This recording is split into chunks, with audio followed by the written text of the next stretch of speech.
testing. Testing. Let's go. Let's go. Let's go. No echo. No echo.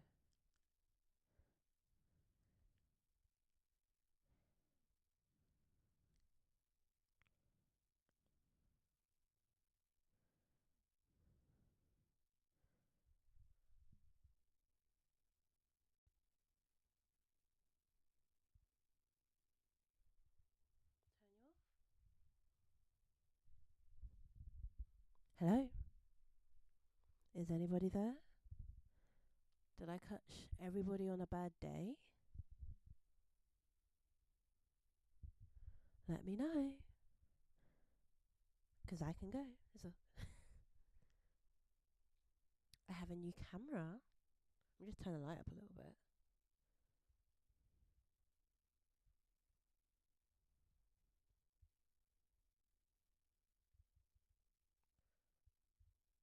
Lights on.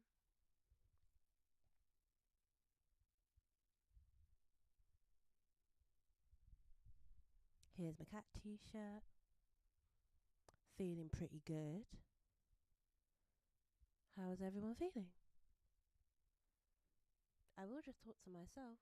It is all good. Say hi in the chat. Hello. Happy Valentine's or happy COVID Singles Day. Hi, friend. God, I'm hot. Sorry. I've put the heating on and I think I've made a mistake. I'm boiling. Hi, friend. How we doing? Oh my gosh. How's your day? How was your week? This one didn't end up in hospital. So, round of applause for me, please. Like, thank you. Even though it has been a bit of a hard week, but it's just because I've been recovering from not ending up in hospital. But let's start with good news. I got a new camera. Ha ha ha. Ha ha ha. Happy Valentine's Day. Are you ordering a takeaway? Are you doing anything special? I was really tempted to order a takeaway, but to not bring the mood down, but I read a tweet about norovirus. And that was enough for me. Let me tell you that right now.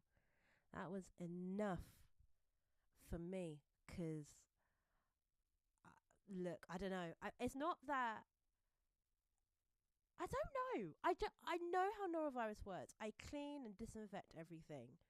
But for some reason, it just freaked me out. So I said, no, thank you. No, thank you. But yeah, how are you lot? How you lot doing?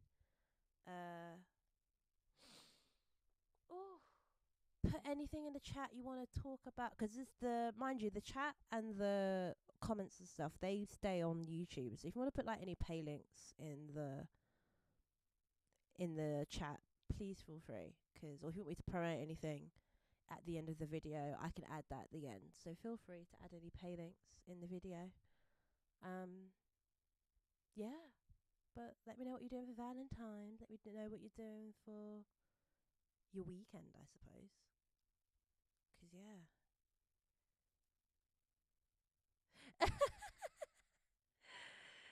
That's it. Like, I might, because I've been, basically, there's a thing you probably have in America, or wherever you're at, but there's a thing in England. We have like a chippy tea, which is basically just chips. Some people get fish, I get sausage or a burger. Some people get like mushy peas, curry sauce. It's a very British thing. It was actually funny enough, because British people in colonization. It's actually a Jewish tradition, but besides the point. Point being, I was gonna get myself a chippy tea, and I've been wanting a chippy tea for months. Because like every time I get it, my local chip shop closes at a really odd days, just really odd days. So I've been waiting to get my chippy tea, and then I saw that tweet, and I was like, now I'm scared. Now I'm a very scared girly, so I don't know. I really do want a chippy tea, but if, I don't know. I do not know. I already have quite a sensitive stomach as is, so we'll see. I want to talk about.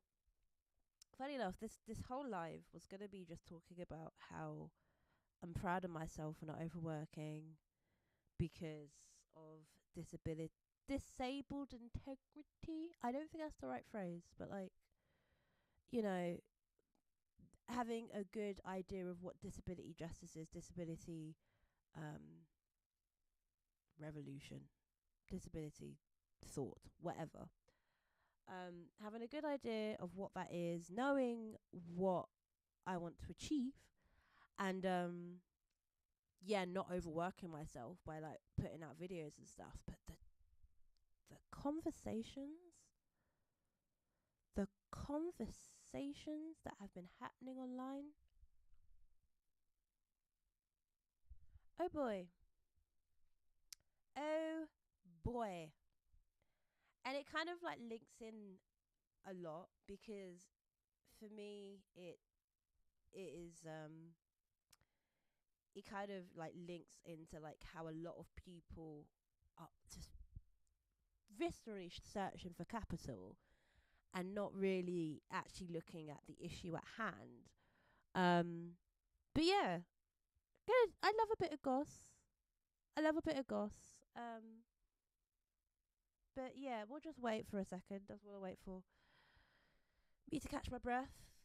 You know, before I get into some deep shit. But yeah, no, I've had to treat myself because the last month has just been ridiculous. Like I talked briefly on my birthday stream about how someone in my family had passed away and how that threw me through a loop because I've never had anyone close to me pass away like that. So that was nuts. But then I think what happened, and you know, I'm not 100% sure on this, but I think what's happened is I think that grief and that sort of distress of that whole situation w- led to symptoms flaring up. And what was very interesting about that is didn't, I basically didn't know what was going on. I didn't know what was happening. Thank you. Yeah, I didn't know what was happening, didn't know what was going on, and I just felt like, not to be metaphorical, being physical here, I felt like a weight on my chest, and I was like, ooh, don't know what's happening here, don't know what's going on, but I didn't do anything about it because I thought, you're sad, you're depressed, whatever. Long story short, it turns out that I was very close to having a more damaged heart. Uh, and I think this is something that really sucks. I know that people in the chat can relate to this. That really sucks about being COVID safe is that you have to weigh up if you're gonna go to the hospital. That is like, that's like, I really deeped it today. Like the amount of things that could be prevented. Like if I had readily access to a GP clinic or hospital without the fear of getting sick, the way I would live there and be like, bro, my heart's feeling funny. What's going on? My gallbladder's feeling funny. What's going on? But we don't have that. So instead, I'm having to sort of raw dog illnesses. And it turns out that I was this close to a heart attack or a stroke. Like, it was ridiculous. And like, I think on the Friday that I was supposed to do the live, my chest was feeling like whacked out. Like, literally just felt like I was breathing funny, heart pounding, really, really dizzy, which I still haven't really recovered from. Which again, this makes me think that there was something going on with my heart because that after feeling of you know, like people talk about like with strokes or whatever, they cut the symptoms quite linger. Like I still feel a little bit like not quite right. Yeah, scary shit. And I was Yeah, sat in bed, wasn't breathing properly, but I generally thought it was like anxiety. So I was like, okay, well, I'll just sleep. I'll sleep when I sleep. Slept the whole of Saturday, and Saturday I was so tired I just slept. Sunday it happened again, and then Monday morning I called the doctors. I was like, bro, like what's going on? And quick tangent, let me tell you about misogyny in medicine. I know Dottie is like will know this. Um, that I had a male nurse and a male paramedic and a female paramedic looked me up, and they did an ECG. And the male paramedic looked at my ECG and he said, looks fine, doesn't look great, but looks fine. Just stay at home, lie down, whatever. The female paramedic looked at my ECG and she just double checked it. Shit you not.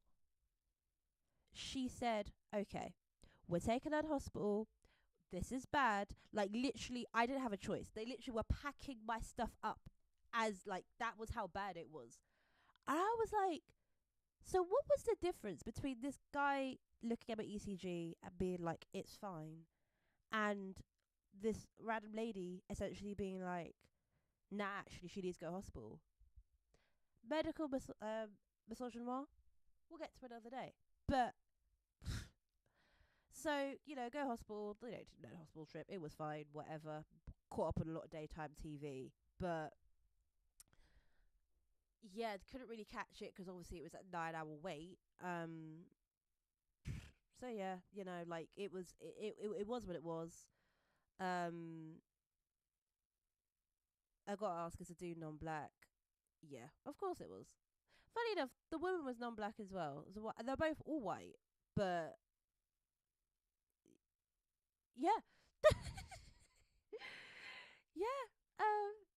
To be honest, a lot of it was interesting. A lot of the white women in the hospital actually, it was the first time I was treated seriously. Like, like what do you know like what that kind of like what white women do, and they're like, you know what, they kind of tell you off, but it's a very white woman way. But I grew up around white women, and I'm very familiar with it. It's quite funny, and they're like, you know what you should do actually is you should go to hospital more often because you can't keep faking like this, and blah blah. It gave me like the third degree, but rightfully so.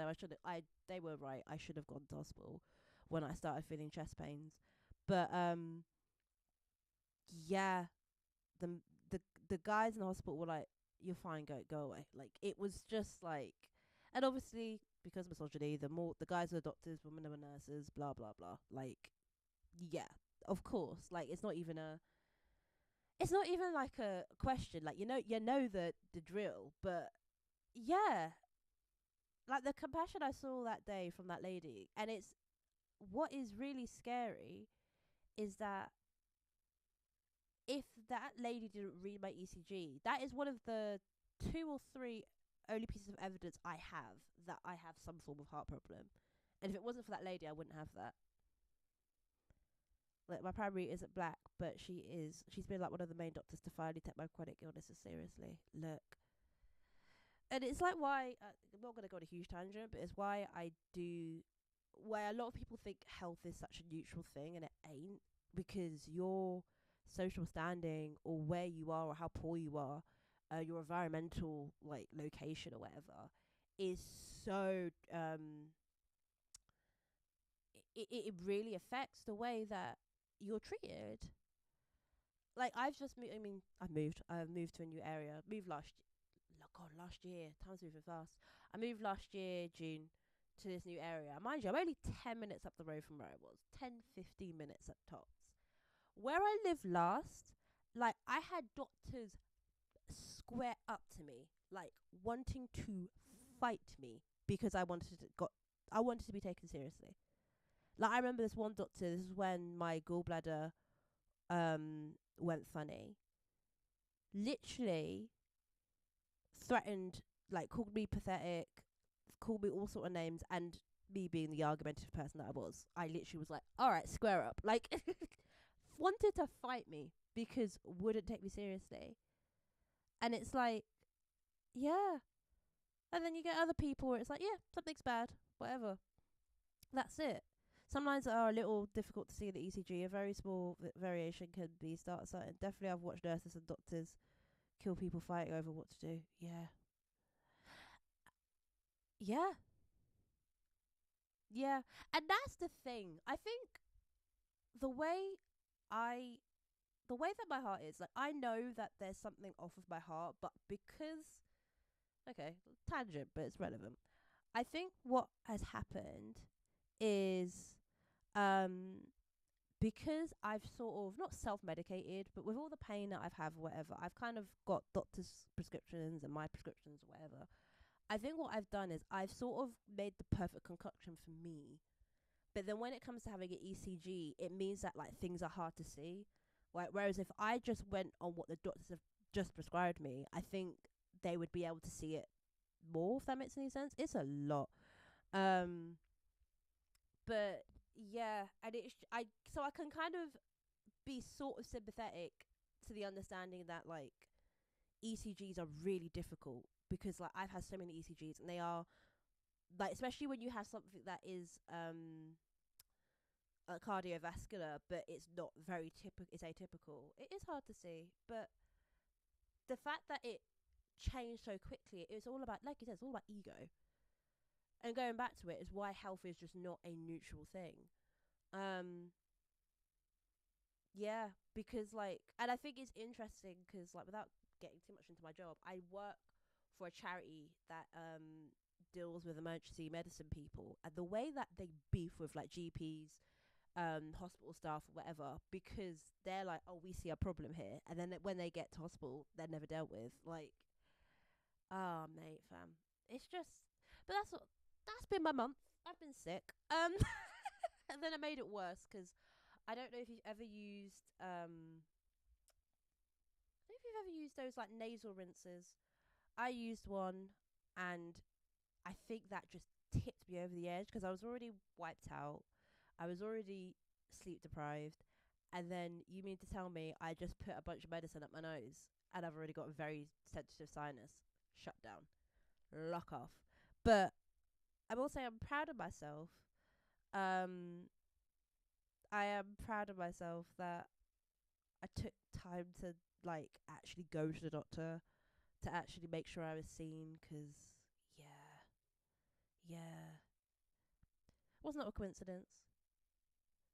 Sometimes I've sometimes the chat is a bit delayed, so yeah, I'm not, like, in my own head just talking in the ether, like, what's it.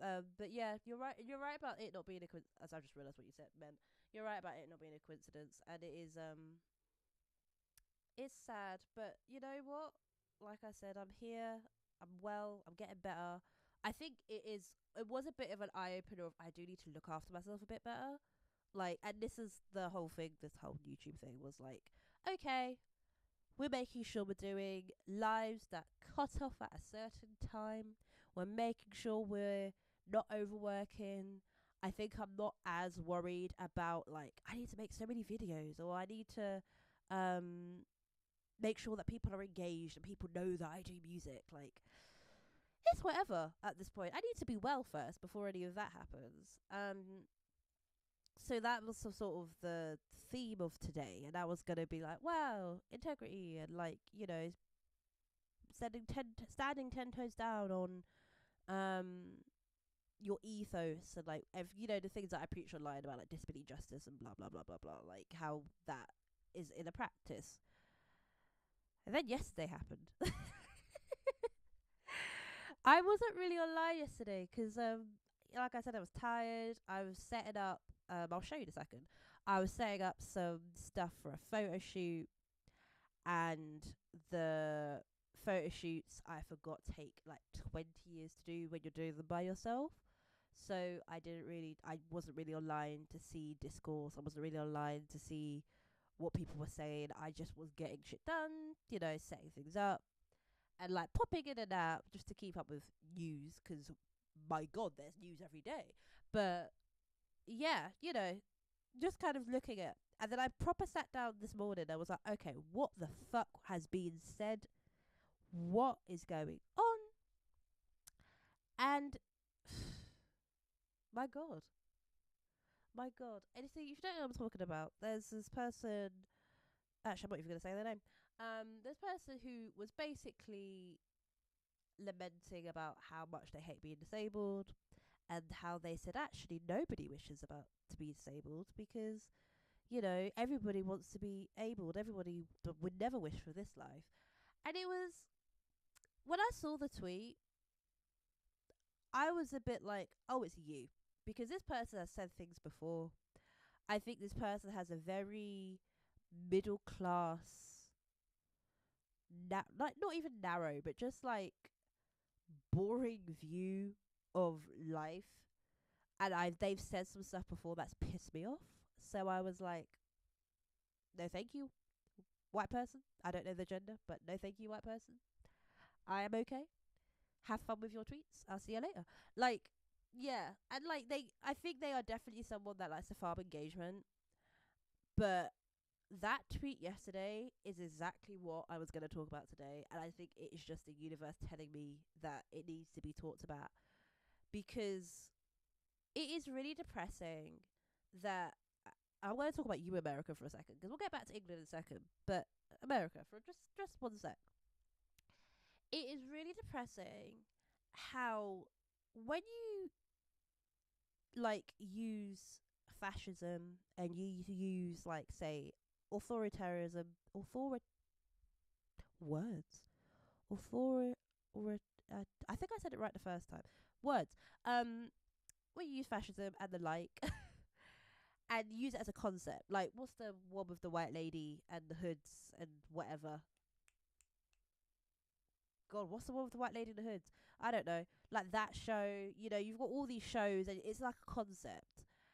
A lot of people used to lament on what they would do if they, lived in Anne Frank's time, if they lived in a certain period, or what if, when Donald Trump comes in, I'm going to be that person, I'm going to be that person that's calling and doing all these things.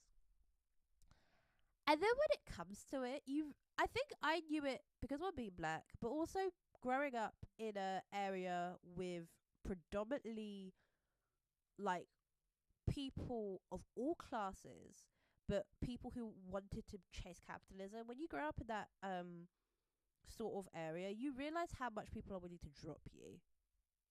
And I think now that we've reached the fascism era, now we've reached the authoritarianism era, now we've reached the era of sort of, like, we've reached that era. We've reached that era that people were lamenting on. And what is that show? Every white woman loved it. I can't remember. Handmaid's Tale. There you go. Yeah, where we've reached that sort of era now where it's everything is coming true, rights are being rolled back, like, legally now. Things are being scrolled back. It is quite interesting to see how people will just shut up and deal with it. And, like, I think that topic yesterday of someone saying, like, essentially spouting eugenics speak, like, everybody should want to be abled. Everybody should want to be, living like everybody else. Everyone should want to be normal. I think that was the word that was used. It is interesting how the true colours come out and everybody wants to be, like, with the fascists, I guess. And I guess COVID was a good indicator of that, because, COVID was, or is, sorry, when it started, it was like, oh, like, you really saw people sort of doing, what is it called, virtual signaling. People were virtual signaling. People were sort of only just following what people were saying, and then as soon as it became uncool to be safe, it was like, well, fuck it, let's go. And I think that was a true indicator of what was to come. But I think yesterday really cemented for me that, like, we need to take these people at their word and call them what they are, which is eugenics. Because at the end of the day, these eugenists, these, like, people are saying all of this while you have, like, RJK talking about having different types of vaccines, and they're doing investigation of what vaccine what really causes autism, which my god, that's been disproven like a billion times. And you mean to tell me that uh they're doing all of this and you're talking about I want to be normal? Like, you kind of say the quiet part out loud, babe. That's literally it. That's literally it. We're literally fighting against wearing masks for everyone's safety. Lol, like, yeah, yeah. Again, you mean to tell me that like you want to be like the normal people? Like, excuse me, what do you mean by normal? But I think that like that conversation yesterday was like not ha ha funny, but it was interesting because again, this person like a lot of a certain subsection of Twitter and online people who call themselves COVID safe like to sort of farm content, and I think it's in their heads a replacement of the capital they think that they deserve from pre-COVID times. And it is once you deep it, it's really obvious because these are the people who will just reply to every post, almost like triggering themselves and like trying to purposely gain a reaction from other people whilst not actually, you know. And I'm not saying like you need to do the work, blah blah blah, this and that and the third. Like, use your online space as you want, but I think there are some people that just want capital because when you dig into their like disability justice praxis, the word I'm looking for is praxis, when you dig into their moralistic standing, you know, where do you stand on Palestine? Where do you stand on Sudan, Congo, Haiti, wherever? Like, where do you stand on people in your own country? Where do you stand on your neighbor? Like, these are the same people that are joking about people being deported. I think their praxis is that it's not very strong. And I think that was just a really obvious case of it yesterday. And I think it's really funny because when you have always grown up poor and um you've always grown up within a framework of, again, I'm very lucky to have a mother who was young and was trying to figure out a practice for herself. Like, I always talk about my mum a lot, but I think it's because my mum has always had a strong moralistic standing, and whether she's not always got things right, don't get me wrong, I'm not gonna like try and try and sort of deify her.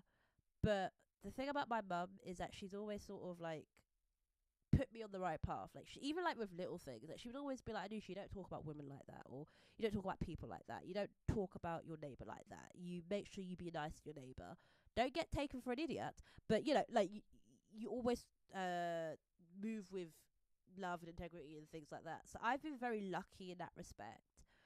But what has been really interesting, like being 27, is not everyone's on a different journey, and that's fair enough. Everyone's on a different journey, everyone's on a different journey with things.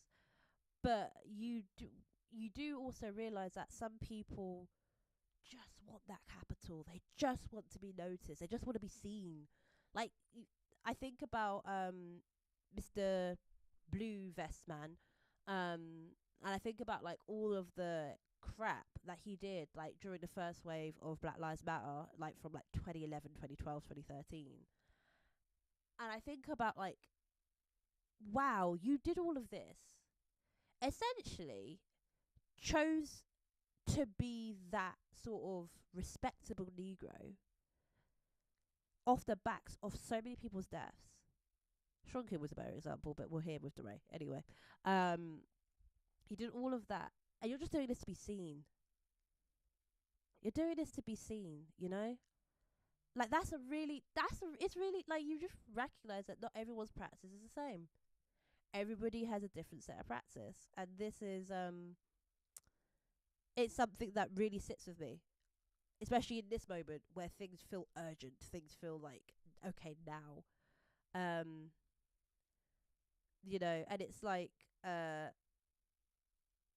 that's the thing. And like, I think to get to Dottie's point, if you're doing the work, I feel like you don't need to ever prove yourself, because like if you feel the need to, again, I think that goes to my point. Like a lot of people want to prove they're doing something, and that's whatever. Like, do you need to be seen? And that's the thing. As long as you're doing the best you can, that's all people. That's all people can ask for.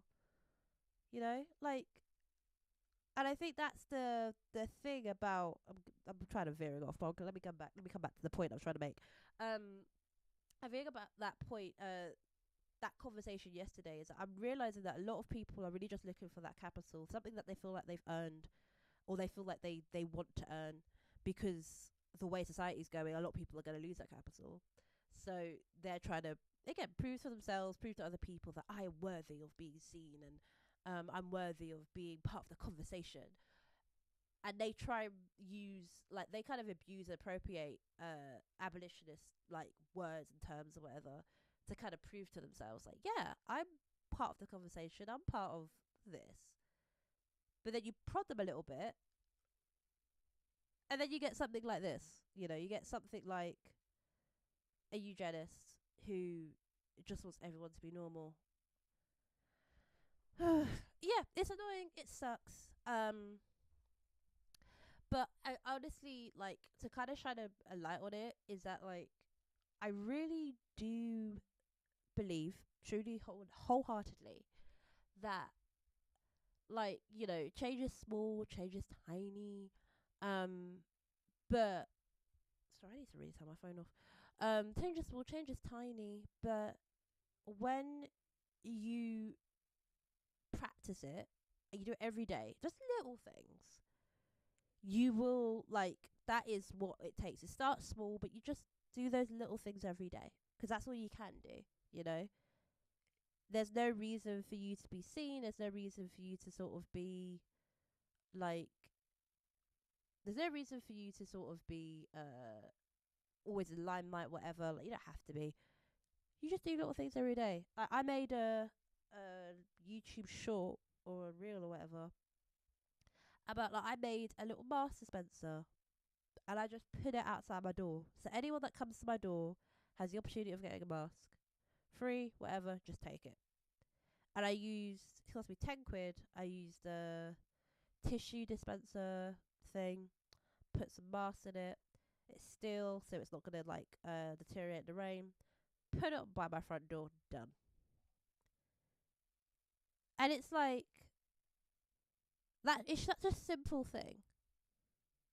It's such a simple thing, but that's, you know, that's all it takes sometimes. Just that one little action. Um, and I think a lot of people feel like, in order to, you know, be part of the revolution or whatever the fuck, they need to be normal. And it's like, no, you just need to get on with it. Like, you need to just move with integrity and practice it and make sure that you're caring for your neighbour. That's what you can do. But yeah, that was a bit heavy. But yeah, no, like, that's kind of what where I'm at. That's kind of what I'm feeling.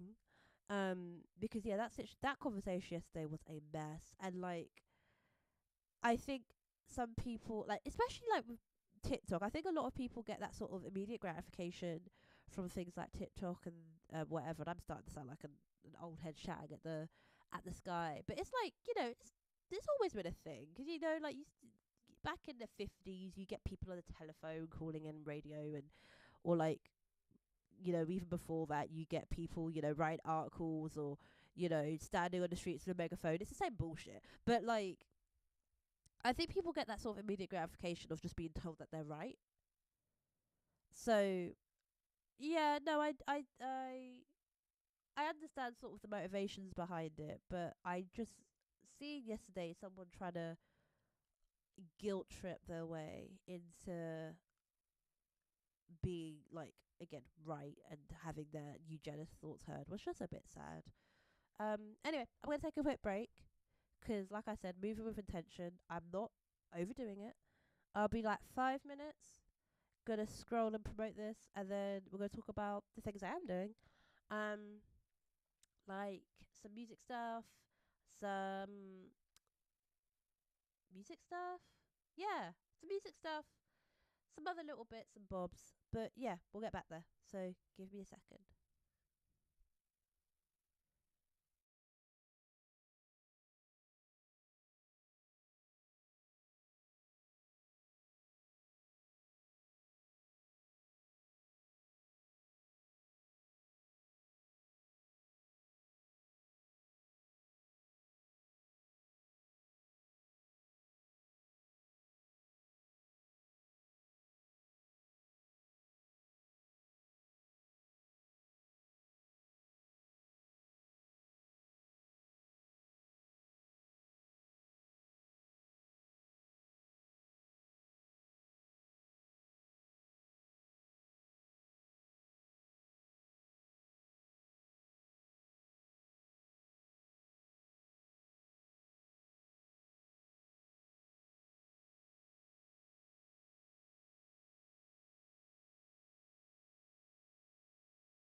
All right, I'm almost back. I just could do with a nap, so we will be quick. Give me 2 minutes. 2 minutes, and I'll be. Oh, crud, crud, crud, crud.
Bam, I'm back.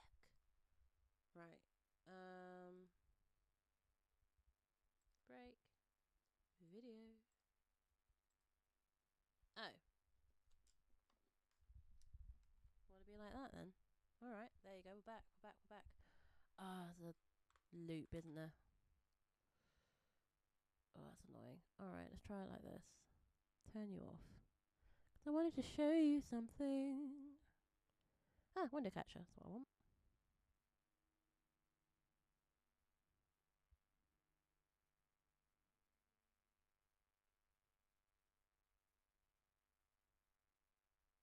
No, allow it. Ta-da! Oh, you disappeared. Come back. You know what? Technology is not my friend today. It's all good. It's okay. You should see it on the screen at any point, but let me know if you can't. There you go. There you go. That's what we like to see. Right. I'm gonna get started because I want to talk about my music, even though nobody else wants to hear it. I'm kidding, but yeah. I want to talk about music ever so quickly. Things I'm doing, things that I want to do. Yeah. Let's just be quick because I think people are tired, so I will get out of here. Um, talk about there is a Scapegoats remix coming out very, very, very soon. Very excited for it, even though I'm very nervous because it's kind of a different direction, and the things that I planned out haven't really turned out the way that I want it. So it means that I'm gonna have to sort of figure out things from scratch of how I want to do this. But ultimately, yeah, no, we've got the Scapegoats remix coming out. It's very girly, so I've got Flo up on the screen here. Hi friend. Um, so yeah, I was talking about the Scapegoats remix that's coming out. It's gosh, YouTube's never always buffering, aren't you? Always buffering YouTube, aren't you? Anyway, let me just close some things since you want to be like that. But yeah, talk about Scapegoats remix, and it's a little girly track. It's a little bit more cuter than the original single. I'm very excited for it. Like I was saying, I was quite nervous because everything I planned for it, I've been planning this since November, and essentially just things haven't worked out the way that I wanted them to. So I'm just gonna freestyle it a little bit. Gonna sort of see how I feel about um certain like aspects of it, like music videos and things like that. But yeah, so that's all happening. I've got someone collaborate. I'm collaborating with like two other people, and it's quite nice. It is really nice to collaborate with black people. It really is. It's really nice to collaborate with people who really enjoy music and just creativity as a whole. So that is something really exciting. Um, yeah, and that's gonna be out probably end of March, start of April time. Very excited for that. It's like I said, very girly, very cute. I went for sort of like a Marie Antoinette sort of vibe. I was going for like a oh, a this is rather than words rather than from the perspective of the people being fucked over, like us, the marginalized, whatever, the downtrodden. It's from the perspective of the people doing the harm, and I'm almost doing a bit of Marie Antoinette, Louis the 14th sort of cosplay. I'm very excited for it. Very nervous because it's an avenue that I'm going down by myself a little bit. But yeah, excited for it. And yeah, it's inspired. I don't know if you've heard of Flow, but they've got this video called Check, and granted, the video's not my favorite, but there's a scene, and that's where the little why the picture's on the screen, where they're in this like pink backdrop, and it's very sort of like kind of ethereal, very like like not regal, but like very girly, very cute. And I love the sort of frills that come with it. It's also called a rococo style, but I kind of go with like baroque between at Marie Antoinette. A lot of people tend to get their French fashion wrong, but also who gives a shit? It's a little bit of fun. Um, so I'm going down that style a little bit, playing the scene of the antagonist, and I mean, yeah, it's fun doing a bit of acting, but it's a lot of planning involved. A lot of planning, a lot of just negotiating, a lot of emails. My God. But yeah, that was like my little bit of news. I will say, just as a take off the performing hat for a second, it is so hard to try and be an artist at home. It really is. Like a lot of the little things that like you're expected to do as an artist, like the performances and the um promotion and all this other stuff. Like I talk about capital a lot, and I talk about how people are quite hungry for it, but it's in these moments where I'm just a little bit like, oh boy, wouldn't it be nice to have a photographer? Because something that took me 6 hours yesterday could have taken me like what, 1 or 2, you know, 3 at the most if I was feeling fancy. And then I've got to leave everything up, and I'm gonna have to sort of re-record again tomorrow. And I'm just a bit like, oh boy. Like, I wish, I think there's a lot of, this is me being rude here, but follow me. There are a few artists who are disabled in different ways. And I think a lot of them like to go back to that normal conversation where a lot of them like to try and have to do sort of like jump through hula hoops and be like, look, I can sing like you, or I can do the same things that you can do, that sort of thing. And I'm trying really hard not to do that. Like that's something I've been trying to be really integral with. I'm trying to say I'm not, I'm not like other girls, no, but like I'm trying to deviate away from that. But it is kind of hard. It is kind of hard. It's hard to not want to fall into the trap and want to just pick the easier route, because it would be easier to say go outside, do a mass performance, and just sing to a bunch of people. But again, ultimately, there's so much risk with that, and with birth flu, I don't really want to risk that at all. Um, but at the same time, it's a bit like I don't know. It's hard. It's a very hard conversation because like you're fighting against a lot of powers that be, and you're not only fighting against like streaming services like Spotify or Apple Music and things like that, but you're also fighting against sort of the gatekeepers, the people who decide who gets played where and things like that, and you're fighting against people who adhere to the gatekeepers, who purposely go out of their way to listen to people who have been sort of approved, no matter like how good the music is or how bad it is, because that's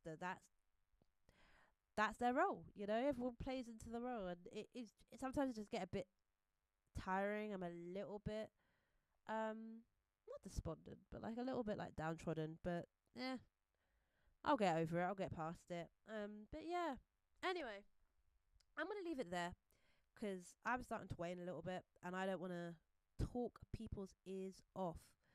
But I will just sit here quietly. If there's anything else anyone wants to say before I go, thank you for being here. Put anything you want to say in the chat, that sort of thing, or in the comments if you're watching this after. Yeah, no, I'm excited. I feel cool. Yeah, I'm excited for all of this. Why is Flo still on my screen? Go away. I thought I got rid of you. There you go. There you go, friend. Tell you what I can do. See if I can open some other ones. Nah, allow it. Allow it. Allow it. But anyway, like I said, let me know how you're feeling. Let me know how you're good. I might sign off. Yeah. It's very late. It's really hard to pick a time when I wanna do these lives because it's bedtime for me. But like for a lot of my audience, like very quick tangent, a lot of people who support me, whatever, they're American. Conversation for another day as to why that is. TLDR, Britain don't like black people. But like, yeah, and it's really hard to figure out when to do these lives because sometimes Anusha's sleepy. But anyway, it was lovely talking to you. Have a lovely day, or a lovely evening, or a lovely night. I'm gonna eat some pizza. I'll chat to you in a bit. Alright, bye.